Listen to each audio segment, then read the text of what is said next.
Kamusta po mga kamanong?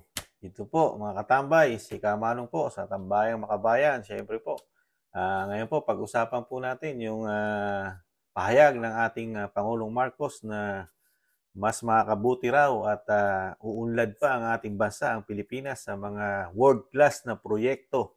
Yun daw ang kailangan ng ating bansa para sa ekonomiya. Siyempre po, pakinggan po natin ang pahayag ng ating Pangulo at sa world-class na mga project na kailangan po ng ating bansa. Ito po, pakinggan po natin siya at komentuhan po natin mga katambay. Tiwala si Pangulong Ferdinand Marcos Jr. na malaki ang maitutulong ng pagtatayo ng mga world-class infrastructure para makahikayat pa ng mas maraming mamumuhunan at upang umasenso ang bansa. Binigyang din ito ng Pangulo ng personal niyang inspeksyonin ang nasa 20-kilometer 6-lane airport to New Clark City Access Road o ANAR sa Mabalacat, Pampanga. Inaasahang bibilis ang biyahe ng mga manggagaling sa New Clark City papuntang Clark International Airport dahil sa access road na ito. Mula sa 1 oras, magiging 20 minuto na lamang ito. As of February 14, 95.21% ng tapos ang access road at ang natitira pang mga ayusin ay makukumpleto sa darating na Hunyo. It conveys the message that we are committed to building world-class infrastructure that can host the business in a high-growth area. The Clark metropolis has what it takes to be a mecca for tourists, a magnet of investments, and a market of goods and services. We must leverage these attributes into higher visitor traffic, attracting more investments that generate better jobs and spur economic activity. Yan po mga katambay, ang pahayag ng Pangulo sa mga proyekto po ng ating bansa. Kailangan po mas world-class po ang hiling o plano ng ating Pangulo sa ating bansa.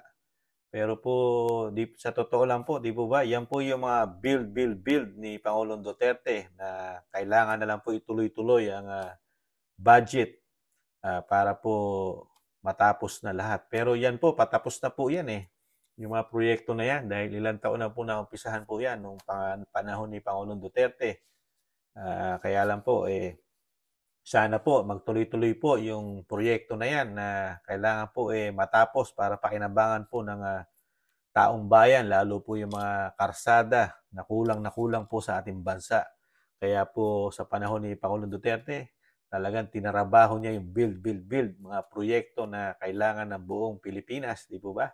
Lalo sa Luzon, na congested na ang Luzon sa dami ng nag-migrate na mga Pilipino lalo sa NCR, di po ba?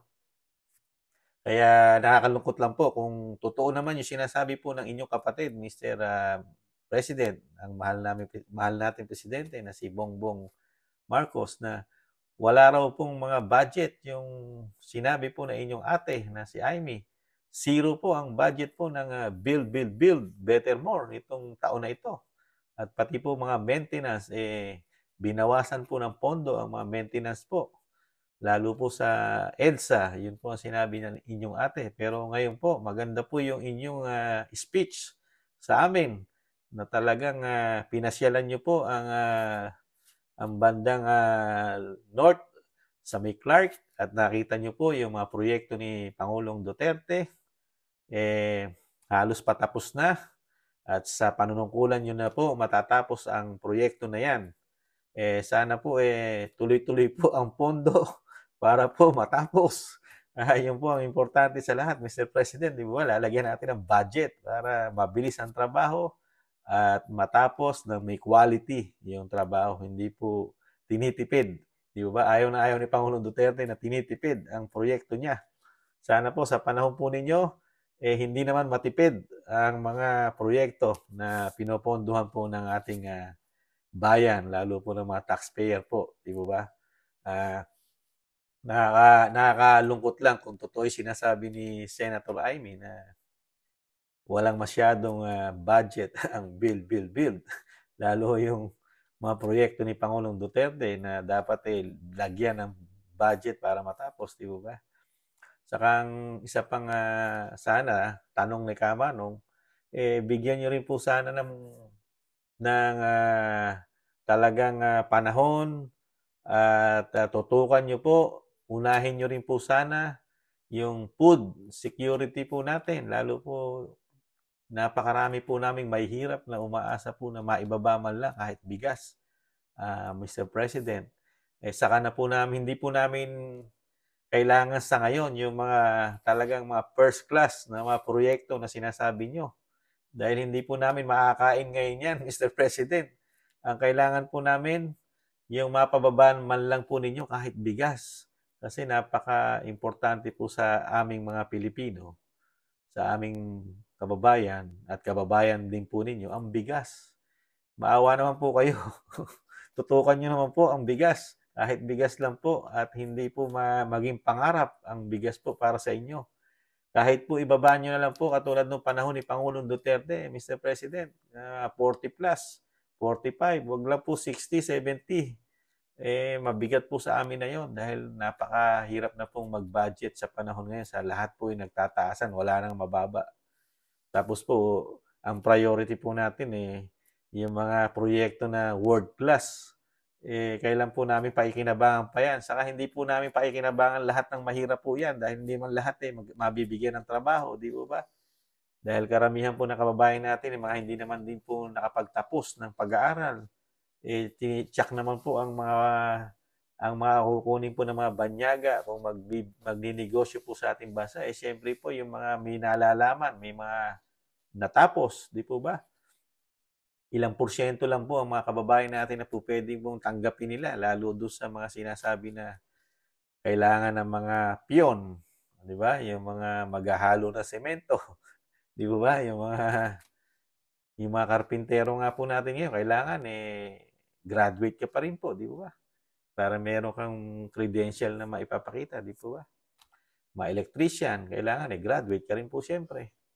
Kaya sana po, Mr. President, hangad din po namin yung mga proyekto nyo matupad dahil para po sa bayan yan. At least yung pera po ng Pilipinas, ng taong bayan, nakikita po namin kung saan napupunta. Di po ba? Lalo nga sinasabi nyong kailangan world class.